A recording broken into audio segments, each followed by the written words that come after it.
ओम ओम शांति। शांति। ओम शांति ओम भाई जी। शांति भाई जी। भाई जी, आपने एक वीडियो बनाई थी बहुत पहले, जी। उसमें आवाज़ पूरी नहीं आ पाई थी। कुंभ के मेले का रहस्य। तो हाँ। कुंभ का जो मेला भराता है, और हर 3 साल में भराता है। अभी बताते हैं कि ये 144 साल बाद जो आया है, ये महाकुंभ है। वो इसमें अमृत स्नान का बोलते हैं कि अमृत स्नान करने जाते हैं, इससे जी। पाप धुल जाते हैं। तो अमृत आप थोड़ा सा इसके बारे में बताएं, कुंभ के मेले का क्या महत्व है और किस प्रकार का अमृत स्नान होता है। जी। भाई जी, कुंभ से मतलब है कि जैसे महाकुंभ अभी जो चल रहा है, जी। महाकुंभ 144 साल बाद जो महाकुंभ आया हम्म। हुआ है, ये महाकुंभ जो भरता है उसका उद्देश्य आपको मालूम है। कहानी आपको बताई गई है, कहानी है हम्म। कि कहानी क्या बतलाई गई है कि जब दुर्वासा ऋषि वगैरह आते हैं और श्राप देते हैं देवी देवताओं को और इनको असुरों को सबको सब कुछ समाप्त हो जाएगा, सब हम्म। मर जाएंगे। सबके हिसाब से तो ये डर जाते हैं सारे देवी देवता और असुर मृत्यु के वजह से। कि मृत्यु का डर रहता है तो उसके वजह से ये सोचते हैं सब मिल करके, क्योंकि असुर और देवता कभी एक नहीं हुए, लेकिन मृत्यु के डर की वजह से एक होना पड़ा इनको। और कुछ उपाय ढूंढते हैं कि कोई क्या उपाय करें कि हम हाँ, अमर हो जाएं। तो इन दोनों में संधि हो गई कि हम्म। हम कुंभ का मेल करें।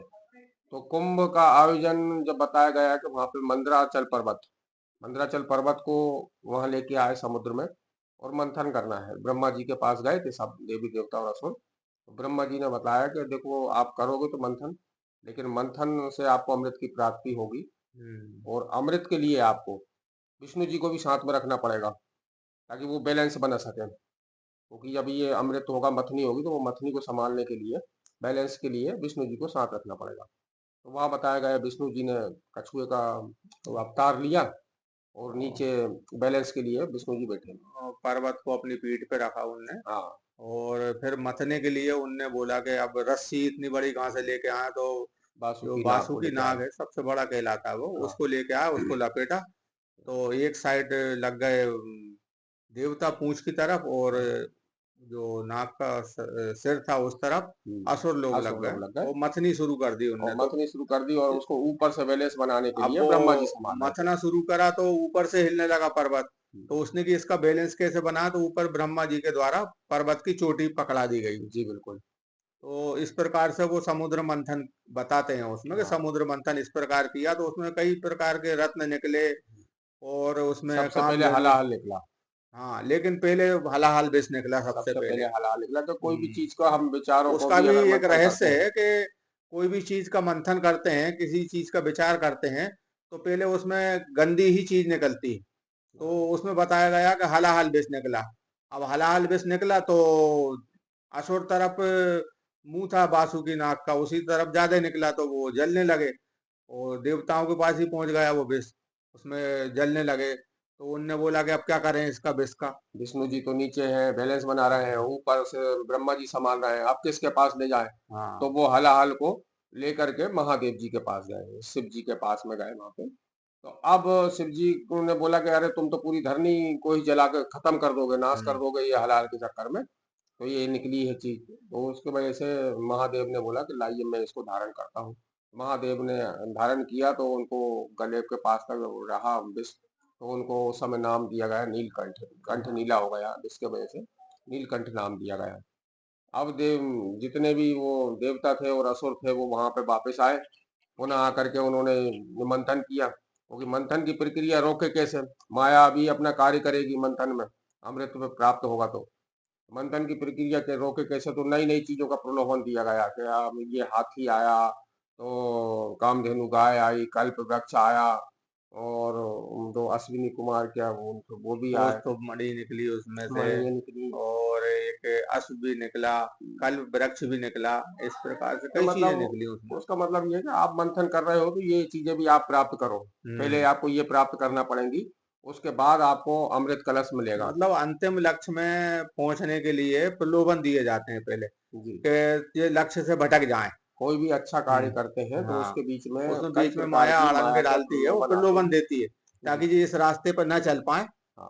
तो इसी प्रकार से वहां बताया गया कि ये प्रलोभन दिए गए देवताओं को, असुरों को, ताकि ये अमृत कलश तक ना पहुंच पाए। हाँ, इसका महत्व जो है, जो अमृत कुंभ जो कुंभ भराता है, तो ये यहाँ शिव के स्थान होंगे, शिव बाबा के स्थान होंगे, हम्म। वहीं पे इस का आयोजन होता है हम्म। अमृत के लिए। तो वो अमृत की प्राप्ति जब होती है शिव बाबा के पास, तो आपको जाना ही पड़ेगा। तो शिव बाबा के नाम अनेक दिए हुए हैं। इसका आध्यात्मिक रहस्य के रूप में भी हम आपको समझे, जैसे शिव बाबा को प्रेम का सागर, ज्ञान हम्म। का सागर, पवित्रता का सागर, पवित्रता का सागर, सुख का सागर, सुख का शांति सागर। का सागर, आनंद का सागर हाँ, और तो सर्वशक्तिमान बोलते हैं। ये नाम शिव जो बाबा हैं उनके ऊपर ही पड़े हुए हैं, हम्म। है ना।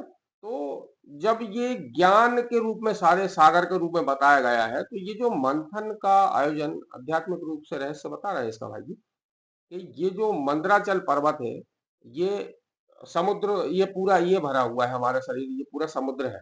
अब ये ऊपर वाला जो हिस्सा है इसका मंथन करना है। मंथन मतलब हम्म। किसका? विचार। विचारों का, अच्छे बुरे, अच्छे विचार और बुरे विचार, हम्म। इनका मंथन करना है हमें। अब मंथन किससे करेंगे? मंदराचल पर्वत जो बतलाया गया है वहां पे। मंदराचल पर्वत मतलब ये मन, हमारा जो अंदर है, हम्म। ये मन का हमको मंथन करना है मन से। ये मथनी है, मन की मथनी का बनाना है, और इसके अच्छे और बुरे विचारों का मंथन करना है। और रस्सी बुद्धि रूपी रस्सी है। बुद्धि रूपी रस्सी जो ब्राह्मण की चोटी के रूप में हम्म। बताई गई है, कि ब्राह्मण की चोटी में बुद्धि होती है, और महिलाओं की चोटी में बताते हैं वो लोग, महिला की चोटी में बुद्धि होती है। हम्म। तो वो चोटी के रूप में रस्सी को यूज किया गया है कि बुद्धि के द्वारा आपको ये मन का मंथन करना है, ये सागर समुद्र में मंथन करना है मन के द्वारा। तो मतलब उसका ये रहस्य मंथन है। ये है कि परमात्मा जो ज्ञान का सागर है, उस सागर के द्वारा जो ज्ञान दिया जा रहा है अभी हम बच्चों को, उस ज्ञान का मंथन करें, अपने मन में विचार चलाएं, उसमें से फिर अमृत की प्राप्ति होगी। वो सागर जो समुद्र से वो सारी लौकिक नदियां रीति निकली हैं, दिखाया गया है। समुद्र से सारी नदियां निकली हैं, हाँ। और यहाँ पे ज्ञान सागर से ये ज्ञान गंगाएं निकली हैं, ज्ञान की गंगा। तो ये ज्ञान की गंगा का हमको मंथन करना है। अच्छे विचार, आसुरी जो विचार हैं और देवीय विचार, इनका मंथन करना है। जब हम इनका मंथन करते हैं, तो उस समय क्या होता है कि जो बुरे विचार देते हैं वो उभर के सबसे पहले पहले आते हैं। पहले वो ही निकलते हैं जो, हाँ, तो उसमें व्यक्ति घबरा जाता है कि ये। मतलब हमारे अंदर जो बुराइयां हैं, विकार हैं, पाप हैं, पहले वो बाहर निकलते हैं। जी भाई जी। तो वो निकलेंगे जभी तो अच्छी चीजें अंदर जाएंगी, अंदर जगह खाली होगी हाँ, तो। तो जब व्यक्ति ज्ञान को धारण करता है, तो ये बुरे विचार जो रहते हैं ये सबसे पहले निकल के आते हैं, उभर के आते हैं हमारे पास हम्म। में। तो उस व्यक्ति के साथ में परेशानियां आपको दिखेंगी, हाँ। कि एक तो परिस्थिति, बस वो कुछ कार्य नहीं कर पा रहा है, कोई चीज गड़बड़ हो रही है उसकी सारी चीजें, तो ये हल हल विष निकल के आ रहा है। तो इसको, जब विष को धारण नहीं कर पाता है कोई व्यक्ति, तो वो दूर भग जाता है, ज्ञान से दूर हट जाता है। और जिसने इसको धारण कर लिया, जैसे महादेव ने धारण किया ना, तो उसमें यही तो वो बताया, आगे भी ज्ञान प्राप्त उसका हुआ। रहस्य यही है कि उसमें बताया गया है कि महादेव जी ने वो विष को धारण कर लिया है, तो उनको नीलकंठेश्वर बोलते हैं। जी। उसका मतलब ये है कि जो हमारे अंदर की बुराइयां हैं, जो बेकार हैं, वो निकल रहे हैं बाहर। तो परमात्मा ये बोलते हैं, ये बुराइयां वो बेकार मुझे दे दो, मैं इनको धारण कर लेता हूँ, तुम्हारे अंदर से खत्म करो। बिल्कुल। तो हमको ये अवगुण रूपी ये चीजें, ये इनको खत्म करना है। हम्म। अब जब ये खत्म करने बैठते हैं, प्रोसेस होती है इसकी, तो उस समय क्या होता है, कई प्रकार की जो माया है वो फिर भी, माया माया प्रलोभन भी देना अपना शुरू कर कार्य देती। करती है। हाँ। तो माया नई नई प्रकार की चीजें देती है, जैसे वहां बताया गया कि एरावर हाथी आया, कल्प वृक्ष दिया आपको, कामधेनु कामधेनु गाय दी, आई, कह रहे तुम्हें कौस्तुभ कुछ मणि करने की आई, जरूरत नहीं है। लक्ष्मी की प्राप्ति हुई, लक्ष्मी जी भी हाँ, आई। कि तुम कहाँ इस ज्ञान के चक्कर में पड़े हुए हो, तुम हाँ। इधर आओ, ये देखो कितना सुख मेरे पास है, हाँ। सारी सुख की चीजें मैं आपको दे रही हूँ। हाँ, वो अमर होने के मोती लिए कहाँ वगैरह जा ये, रहा हो। कहाँ जा रहा है तुम अमर होने के लिए, मैं तुम्हें सब सुख दूंगी। तो आदमी उस शरीर की तरफ मतलब भागता है, फिर वापस इधर ही प्रकृति आ की तरफ जाता फिर है। से भागता है, कि मुझे तो ये सब कुछ यहाँ मिल रहा है, कहाँ उस ज्ञान में तो मैं बुरी तरीके से हो गया हूँ। लेकिन इसने जब जो ज्ञान को अच्छी तरीके से धारण कर लेता है, और तो उसको अमृत की प्राप्ति होती प्राप्त है हो जाती है, वो बाद में, अमर अंत हो में। जाता है। तो ये अमृत वो मतलब आत्मज्ञान है। आत्मज्ञान की प्राप्ति कब होती है? जब शिव पिता परमात्मा जो परम आत्मा है, उसको हम साथ में रखते हैं। क्योंकि साथ में रखना है, क्योंकि हम्म। ये सब माया बाहर करती है, नए नए प्रलोभन देती है, तो इससे रोकने के लिए कोई तो ऐसा श्रेष्ठ चाहिए हमें, तो परमात्मा हमें वो ज्ञान रूपी रत्न दे करके हमको रोकता है कि नहीं, मेरी प्राप्ति आपको जब होगी और स्वयं की प्राप्ति जब होगी आपको, तब आप इन प्रलोभनों में ना आओ, ना। इनका त्याग करो आप, इन सब चीजों का, बुराइयों का त्याग करो, बुरी वस्तुओं का त्याग करो। परमात्मा ज्ञान रूपी जो अमृत पिला रहा है उसको पिए। हाँ, तो वो आत्मा और परमात्मा का ज्ञान की प्राप्ति करने के लिए, आत्मा की प्राप्ति करने के लिए अमृत है, क्योंकि आत्मा ही अजर अविनाशी है, न पानी में गलती है, न आगी में जलती है। हम आत्मा है, स्वयं को जानने के लिए ही ये महाकुंभ है। और परमात्मा जो शिव बाबा है, ये एक एनर्जी का स्रोत है। जो अभी महाकुंभ चल रहा है, इस एनर्जी के स्रोत के कारण जितनी भी आत्माएं हैं, वहां बुला रहा है परमात्मा, खींचते हैं, परमात्मा हाँ। खींच रहा है, खींचने का काम कर हाँ। रहा है। जैसे आपने देखा होगा, एक मधुमक्खी जब चलती है तो उसके मधुमक्खी के पीछे सारी मधुमक्खियां खिंचती चली जाती हाँ, हैं वहां पे। भाई दिखाई तो नहीं देती, लेकिन सब वहां खींची जाती सेम हैं वही अपने आप। प्रक्रिया है। ऐसे ही परमात्मा रूपी जो परमात्मा, एनर्जी है वो जी हम एनर्जियों को, आत्माओं को अपनी ओर आकर्षित कर रही है। जी, जिस जगह तो पे सब इकट्ठे परमात्मा, हो रहे हैं महाकुंभ में हाँ जाके।